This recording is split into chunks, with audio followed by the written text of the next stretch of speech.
Good morning everybody and welcome back.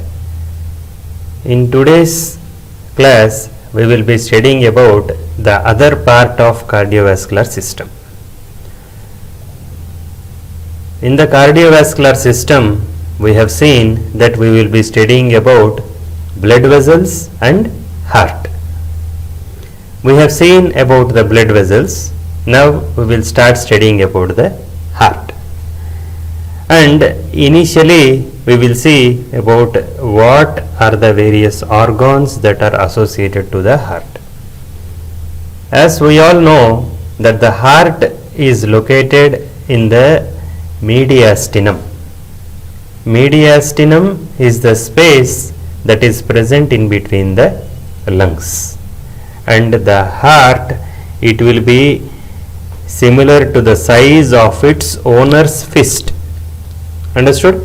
For example, if this is your fist, you can imagine this will be the size of your fist, and this will be approximately 10 centimeters in length, and this is oriented more towards the left side of your body.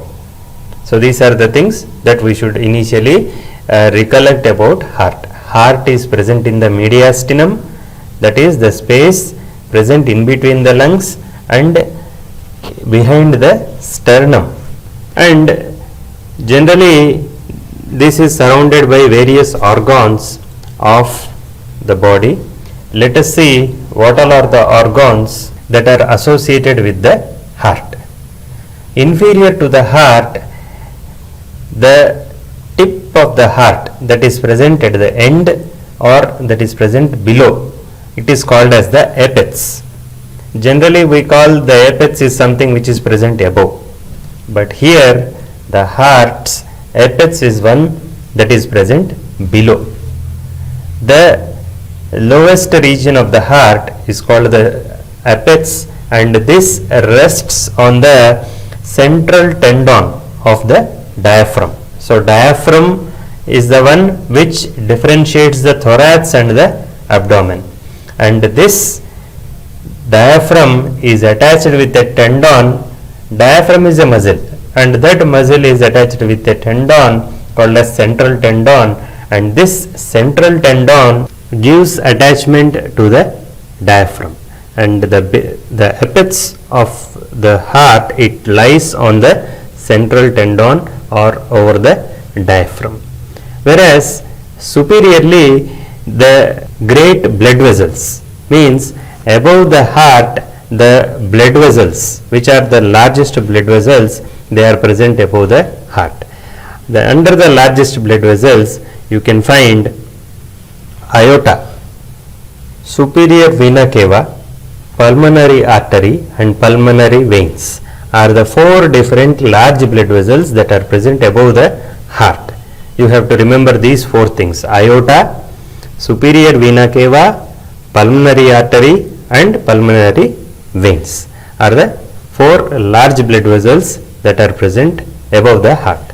Whereas posteriorly, that means behind the heart, will come the esophagus, and behind which comes this or the trachea, left and right bronchioles, ascending, descending aorta, inferior vena cava and thoracic vertebrae. All these things, they lie behind the heart. So behind the heart lies the esophagus, trachea, bronchi, descending aorta, inferior vena cava and thoracic vertebrae. Whereas laterally it consists of the two lungs, the right and the left lungs. The left lung, it overlaps the left side of the heart. It means the left lung, it flaps, it forms a flap over the left side of the heart. Whereas anteriorly it consists of sternum, ribs and the intercostal muscles. So these are the various organs which are associated with the heart. So in this diagram you can see clearly that the heart, it is present in the mediastinum, that is the space that is present between the two lungs, and the apex of the heart is at the bottom over the diaphragm, and the base of the heart is present at the top. So generally it is in reverse. The apex is present at the bottom, the base is present at the top. And here superiorly you can find the large arteries, superior vena cava, aorta, pulmonary arteries and pulmonary veins. Laterally you can find the two lungs. Now let's see about the structure of heart wall. The heart wall, it consists of three layers. They are pericardium, myocardium and endocardium are the three different layers that we can differentiate the wall of the heart. Pericardium, it is the outermost layer, and this consists of two sacs. The outer sac, it is fibrous tissue, whereas the inner sac, it is an serous membrane. So you have to remember that the heart wall consists of three layers: the pericardium, myocardium and endocardium. And of these three layers, now we are discussing about the outer layer, which is called as pericardium. Pericardium consists of two sacs, of which the outer is the fibrous sac and the inner it is the serous sac, or we call it as serous membrane. And this fibrous sac or fibrous tissue, it forms the fibrous pericardium, whereas the serous membrane or the inner sac, it forms the serous pericardium. So in one pericardium we are saying that it consists of fibrous pericardium and serous pericardium. Now the outer pericardium or the fibrous pericardium, it is continuous with the tunica adventitia of the greater blood vessels such as aorta, and once again it is continuous. And this outer pericardium is the one which is also attached to the diaphragm below. So it keeps the heart in position by these attachments. Whereas this outer pericardium, it is inelastic because it is made up of fibrous tissue, and because of its lack of elasticity, its over distension of heart will be prevented. So because if it is elastic and if more amount of blood is coming into the heart, it leads to distension of the heart. Because of this inelasticity, the fibrous tissue or the fibrous pericardium will prevent the over distension of the heart. And next we will see about the serous pericardium. Serous pericardium is nothing but it is an serous membrane, and this serous membrane, it is once again made up of two layers. The outer layer is the parietal pericardium and the inner layer is the visceral pericardium. So we have to see that the pericardium is the outermost layer of the wall of the heart, and pericardium is once again differentiated into fibrous pericardium and serous pericardium. Now serous pericardium consists of two membranes, the outer parietal pericardium and inner visceral pericardium. And visceral pericardium, it is adherent with the myocardium or the heart muscle. And this visceral pericardium consists of flattened epithelial cells which secrete serous fluid, and this serous fluid is also called as pericardial fluid, and this is present in the potential, this forms the potential space between the two serous membranes, the parietal pericardium and visceral pericardium. In the middle it consists of pericardial fluid, and this allows the movement, or this reduces the friction. The fluid that is present in between these two membranes, it reduces the friction whenever the heart is contracting or relaxing, so that the friction does not damage the tissues. So this is the structure of the wall. Now let's see in the diagram. So we have seen that heart consists of pericardium, myocardium and endocardium, and we have discussed about only pericardium. So in this diagram, let's see the pericardium. So you can see at the bottom it consists of fibrous pericardium. Fibrous pericardium is the outer sac of pericardium, and inner sac it is the serous membrane or serous pericardium. And serous pericardium consists of two membranes. You can see there it is parietal pericardium, and the inner membrane is visceral pericardium, and in between these parietal pericardium and visceral pericardium we can find pericardial space, and that space is filled with pericardial fluid. Now let's see about the second layer of heart wall, that is myocardium. So you can see here after this pericardium comes the myocardium, and after the myocardium it consists of endocardium, and myocardium is the thickest of all these three layers, or this myocardium is also called as heart muscle. Now this myocardium, I think you all have remember, we have studied about the muscle tissues in your first chapter. Under the tissues you have studied epithelial tissue, connective tissue, muscle tissue and nervous tissue, and under muscle tissue you have studied skeletal muscle tissue, smooth muscle tissue and myocardium. And this myocardium is having a different structure when compared to that of skeletal muscle and smooth muscle. And here we can see two characteristic features of myocardium.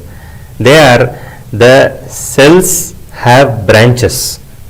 The cells of myocardium have branches. So whereas the other cells in skeletal muscle or in the smooth muscle, they don't have any branches, whereas the cells of myocardium has branches. And the cells of myocardium are attached with each other very tightly or very closely, which forms an intercalated disc. It forms an intercalated disc, or it can be appeared as dark bands when observed under microscope, and they are arranged in such a way that they appear to be as a continuous sheet, whereas we have seen that cells generally they are differentiated with each other, but here these cells they appear to be they are continuous as in sheet, and we can find an end-to-end continuity of these individual muscle cells. The individual muscle cells are very tightly attached or very closely attached, and the branches of one cell will form a branch with the other cell, so that it appears to be a continuous sheet. And because of this type of arrangement, these cells does not require individual nerve supply to all the cells, because they are very closely attached and their branches also are attached to other cells, so that stimulation of one cell will automatically stimulate the other cell. So the impulse transfers from one cell to another cell by these branches and the intercalated discs, so that the atria and ventricle contract in a coordinated manner. A specialized network of conducting fibers also are present in between this myocardium, or which is necessary for transmitting the signals of heart. Generally, the myocardium is thick at the apex. Apex is the one that is present below, and it is thin as it moves upwards. The myocardium, it is thick at the apex or at the bottom, and it becomes thin as it moves upwards. So this shows that depending upon the extent of work that should be done by that particular chamber of the heart, the thickness of myocardium will be present. So if that particular chamber of the heart, if it has to show more work, it will have more amount of myocardium. And muscle cells in the atrial walls secrete an hormone called as atrial natriuretic peptide. These muscle cells that are present in this atrium are secrete this atrial natriuretic peptide, and this atrial natriuretic peptide is also essential for regulating the blood volume by acting on kidneys. We will see that in detail how this atrial natriuretic peptide is involved in regulating the blood volume.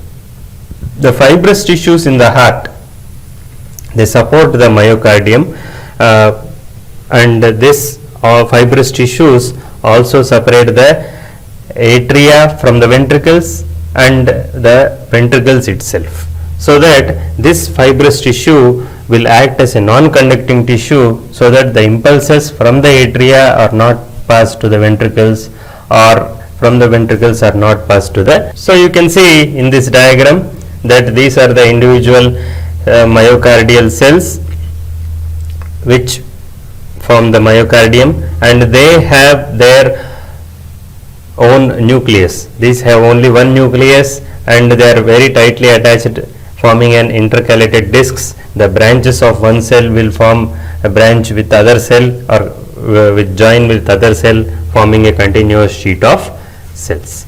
Now let us see the endocardium. Endocardium, it lines the chambers of the heart and all the walls of the heart, and it is thin and a smooth membrane which facilitates the smooth flow of blood, and this is also made up of flattened epithelial cells, and it is continuous with the endothelial lining of blood vessels, whereas the fibrous pericardium is continuous with the tunica adventitia of blood vessels, whereas the endocardium, it is continuous with the endothelium lining of blood vessels. So this is regarding the various walls of heart. Now let's see what all are the various chambers of the heart. We have seen that the heart, it is the size of a fist of the owner, and it is present in the middle of the thorax or in the mediastinum, and heart, it consists of 4 chambers. There are 2 auricles, they are also called as atria. It consists of 2 atria above and 2 ventricles below. 2 atria and 2 ventricles. So the heart consists of 4 chambers, and let's see what all are there in these chambers, and we will see how the blood flows from one chamber to the other chamber, and from there to the lungs, and from lungs to the chambers, and once again from the chambers to the body. So I want you to observe this diagram.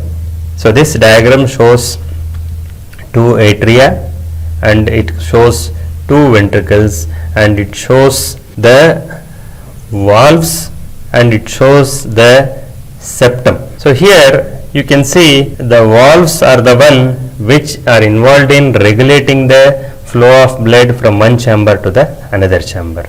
So you can find the valves between the right atrium and right ventricle, and you can find the valves between the left atrium and the left ventricle, and these valves are named.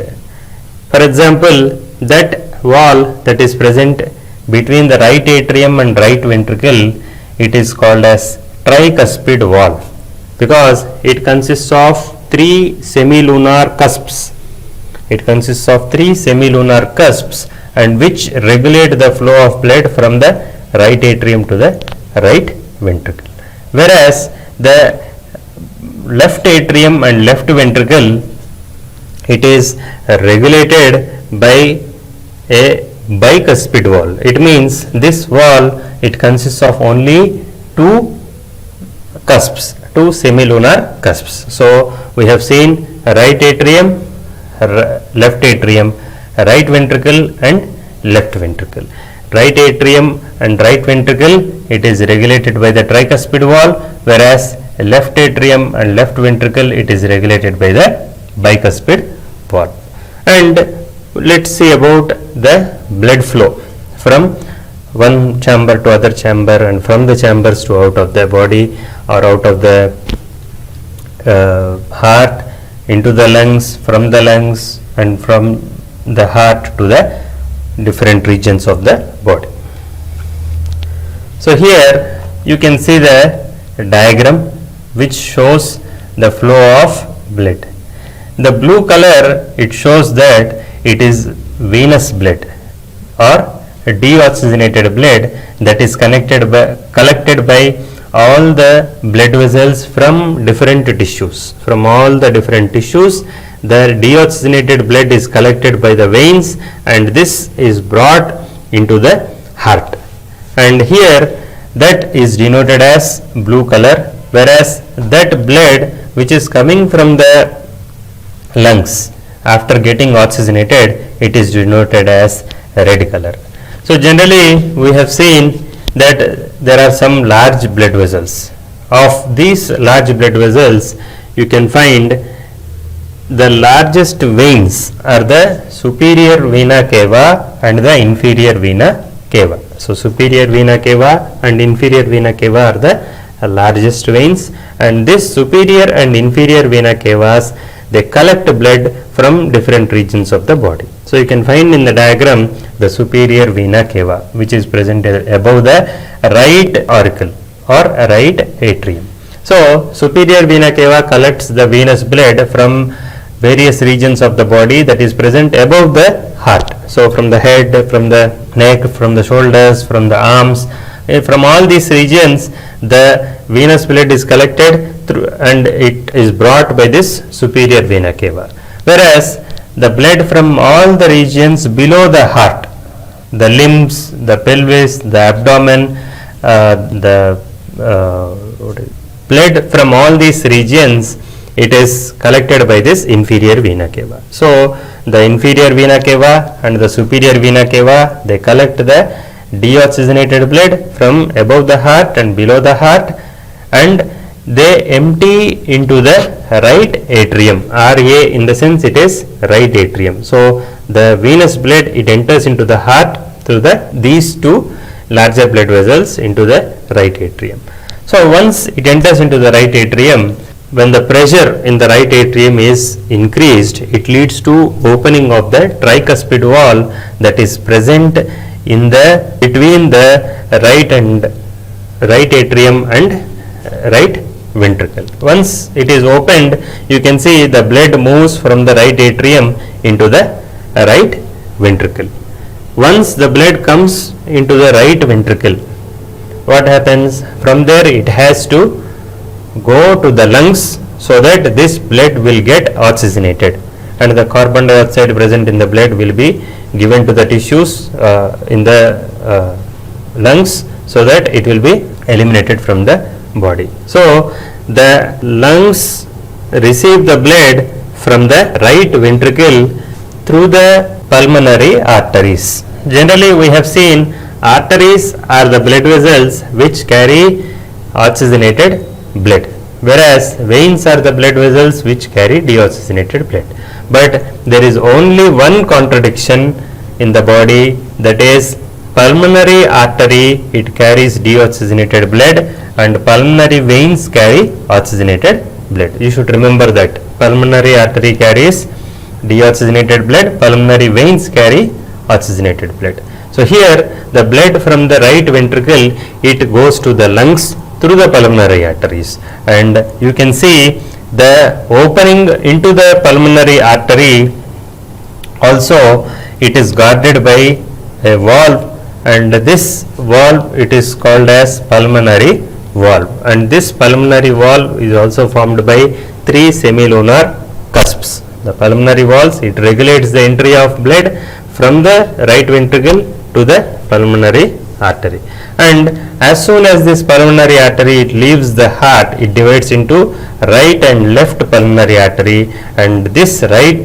pulmonary artery carries the blood to the right lung, and the left pulmonary artery carries the blood to the left lung. Now it once again branches and to arterioles, once again branches to capillaries, and the capillaries once again they encircle the alveoli, and the gaseous exchange between the alveoli and this capillaries occurs. So carbon dioxide is sent into the alveoli, oxygen is sent into the blood. Now all these capillaries get oxygenated, blood, or we can say the blood in these capillaries gets oxygenated. And once again these capillaries combine to form pulmonary veins, and this pulmonary vein, two pulmonary veins from each lung, they carry this oxygenated blood and they empty into the left atrium. Understood? Two pulmonary veins from each lung, they carry the oxygenated blood and they bring it to the left atrium, and from the left atrium this blood, it comes into the left ventricle. And I think you remember that the valve that regulates the left atrium and left ventricle is called as bicuspid valve, because this valve consists of two cusps. We have seen now the blood from the lungs which is oxygenated, it is brought by total 4 pulmonary veins, 2 from each lung, and they empty into the right atrium, and from the right atrium the oxygenated blood goes into the the oxygenated blood from the lungs comes to the left atrium, and from the left atrium it comes into the left ventricle, and this is guarded by bicuspid valve. And once the blood comes from the lungs into the left atrium, and once the venous blood comes from superior and inferior vena cava to the right atrium, so in such cases when the atria contract together, the blood from the atria, it empties into the ventricles, and from the left ventricle the oxygenated blood is carried to different parts of the body by the major blood vessel called as aorta. Aorta is the major or the first artery which carries the oxygenated blood. So from the left ventricle it opens through aorta, and this is once again regulated by aortic valve. Aortic valve also consists of 3 cusps. So I want you to remember that there are 4 chambers: right atrium, right ventricle, left atrium, left ventricle. And I also want you to remember that the heart consists of 4 different types of valves.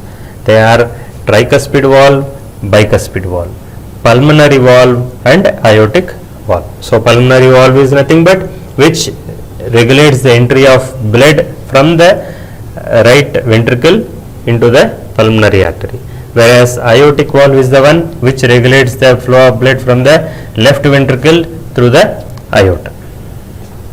And generally these valves are closed always, and these are attached with chordae tendineae. These are strings of tendons which are attached to the muscles which rise above the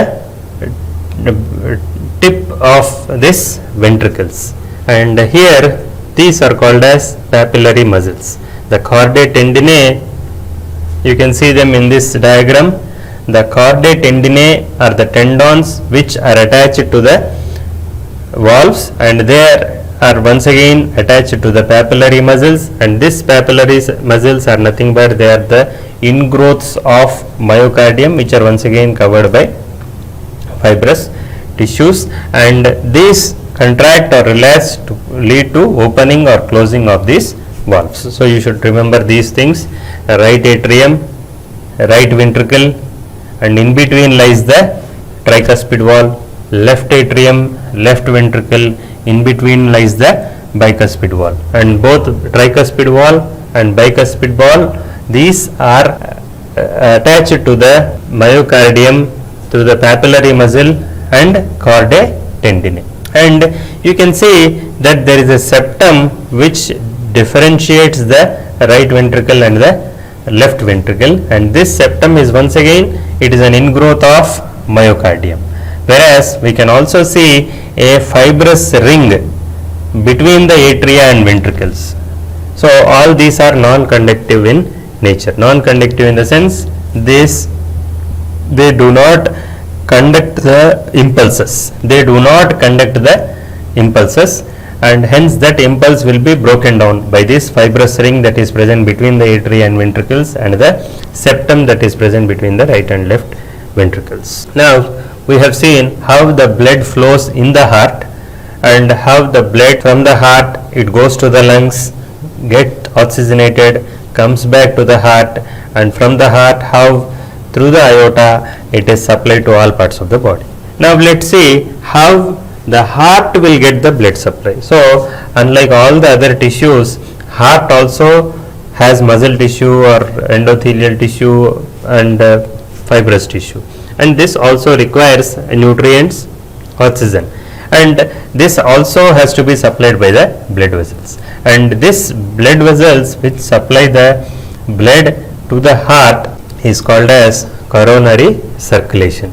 And heart it receives approximately 5% of the cardiac output. Cardiac output in the sense the blood that is coming out from the left ventricle. On one contraction of left ventricle, what is the volume of blood that is coming out from the left ventricle? It is called as stroke volume, and the cardiac output is nothing but it is the volume of the blood that is coming out from the heart for 1 minute.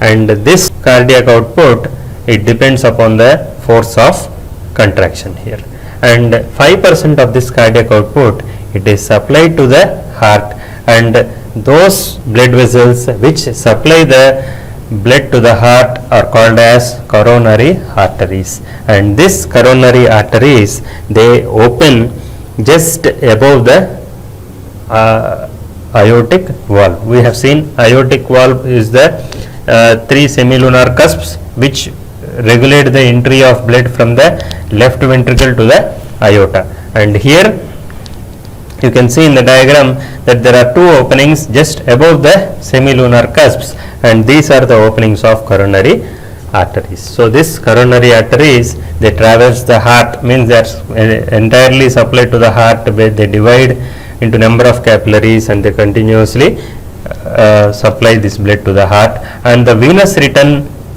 from this cells once again it is collected by these cardiac veins, and this once again empty into the coronary sinus, and this directly empty into the right atrium, similar to that of superior vena cava and inferior vena cava. So this is the blood supply to the heart.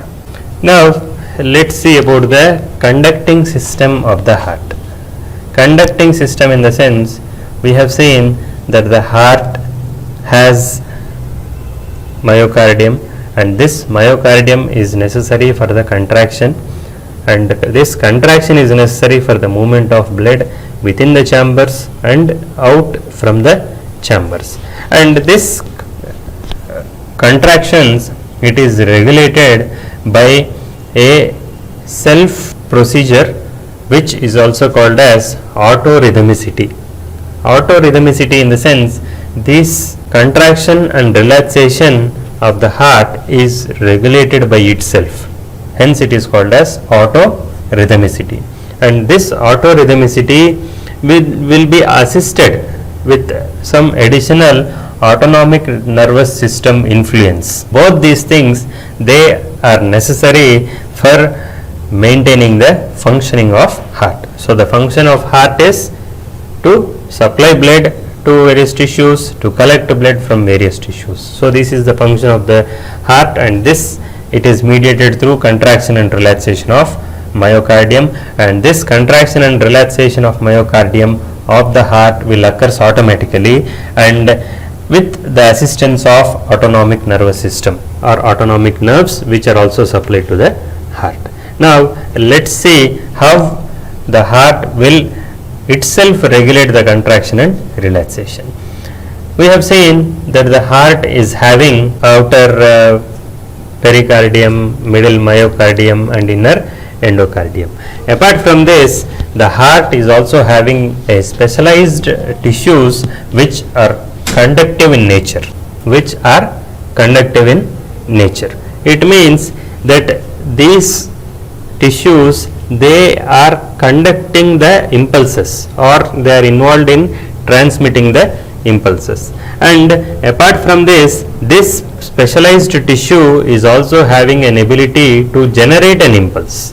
So generally the impulse for any nerve should come from the brain, but in the heart these impulses, they are generated by this specialized tissues which are present in the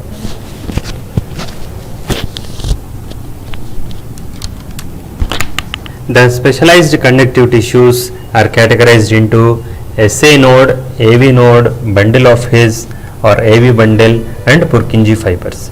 SA node is also called as sinoatrial node, and this sinoatrial node is present at the apex or on the right atrium near the opening of the superior vena cava. So you can find in the diagram the superior vena cava opens into the right atrium, and at this region you can find that specialized tissue which is called as SA node.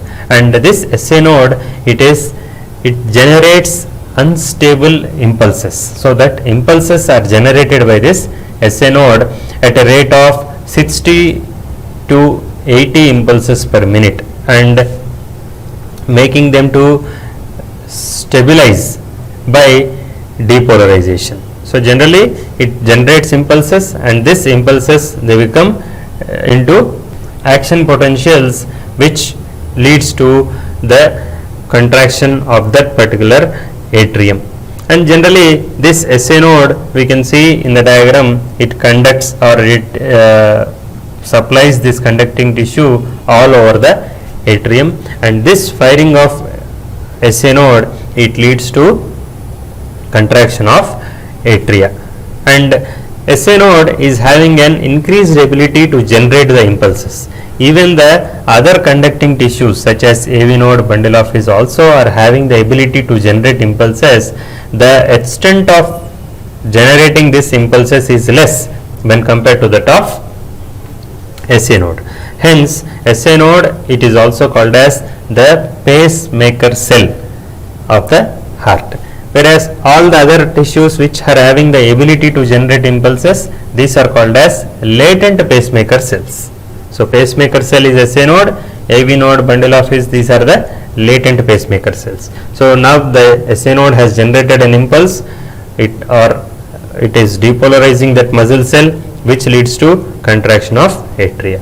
And this impulse that is generated from SA node, also it is carried to the AV node.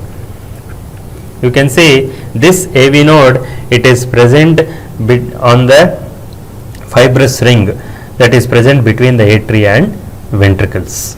And this mass of neuromuscular tissue that is present at the atrioventricular walls or atrioventricular septum, so this is called as AV node, and this is involved in transmitting the impulses from the atria to the ventricles or from the SA node to the AV node. And generally it takes about 0.1 second, and this delay finishes the contraction of atrium, and it is also acts as an secondary pacemaker cell, because the rate of firing of impulse is about 40 to 60 beats per minute, whereas we have seen the rate of firing of impulse of SA node is about 60 to 80 per minute. So hence by the time it is able to generate an impulse, it receives an impulse from the SA node, so that it just acts as a carrier or a transmitter. And from the AV node, these impulses are transmitted to the bundle of His, which is also called as atrioventricular bundle. And this bundle of His, it originates from the AV node, and it crosses the fibrous ring between the atria and ventricle, and it divide above the ventricular septum. We have seen ventricular septum that separates the right and left ventricle, and this AV node, it divides above this septum into two bundles. So this is also called as Purkinje fibers, and this Purkinje fibers are continuously spread throughout the ventricular myocardium, and they are involved in mediating the contraction of ventricles. Now let's see the nerve supply to the heart. So we have seen the heart is an involuntary organ which works on its own, because it generates its own impulses and it transmits its own impulses. But this is also regulated or assisted by various nerve innervation, and these nerves which are involved in regulating this heart, this arise from the cardiovascular center in the medulla oblongata. We have seen about the vasomotor center in the medulla oblongata, which regulates the diameter of blood vessels. In the same way, cardiovascular center in the medulla oblongata also it regulates the function of heart. And these nerves which arise from this cardiovascular center, they continue as autonomic nerves, and they differentiate once again into parasympathetic nerves and sympathetic nerves. Parasympathetic nerves, these vagus nerve of the cranial nerve, 10th cranial nerve is the vagus nerve. This is the parasympathetic nerve that is supplied to the heart, and it is supplied to SA node, AV node and atrial muscle. And stimulation of this parasympathetic nerve, it leads to decrease in rate of firing of impulses by the SA node. It decreases the rate of conduction of impulses between the SA node and AV node, and also it decreases the force of contraction. So when a parasympathetic nerve that is supplied to the heart, it is stimulated, it leads to decrease in activity of SA node and AV node, decrease the conduction of SA node and AV node, and decrease the conduction of all the conducting tissues, and it also causes reduction in contraction of ventricles or reduces the force of contraction of this atria. Now stimulation of sympathetic nerves, so will have the opposite effects. It increases the activity of SA node, so the heart rate will increase. It increases the activity of AV node. It increases the force of contraction of both atrial and ventricular muscles. So these parasympathetic nerves and sympathetic nerves both are having opposite actions, and both are necessary to maintain the normality of the functioning of heart. So if anything is high or if anything is low, this affects the functioning of heart. Now let's see about the cardiac cycle. So this cardiac cycle, we have seen that there are about 60 to 80 beats per minute that are arised from the, or impulses per minute that are arised from the SA node, and this is reflecting as 60 to 80 beats of heart per minute. And we have seen that contraction of atria, it is called as systole, and the contraction of ventricles is also called as ventricular systole, whereas the relaxation, it is called as diastole. We will see what is the duration of each contraction and relaxation. So initially when an SA node is generated, we have seen that the atria will contract, and this contraction of atria, it takes about 0.1 seconds, and in after 0.1 seconds the impulse reaches the AV node, from there to the bundle of His, from there to the Purkinje fibers, and this leads to contraction of ventricles. And for the completion of this process, transmission of impulse from the AV node to bundle of His to Purkinje fibers and contraction, all these things, it takes about 0.3 seconds. So atrial systole, it takes 0.1 second, ventricular systole, it takes about 0.3 seconds. After this, it leads to relaxation of atria and relaxation of ventricle, which is called as diastole, complete cardiac diastole, and this complete cardiac diastole takes about 0.4 seconds. For contraction of atria, 0.1 second, contraction of ventricles 0.3 seconds, and complete relaxation takes about 0.4 seconds. So altogether it takes about 0.8 seconds, and this 0.8 seconds, it constitutes one cardiac cycle.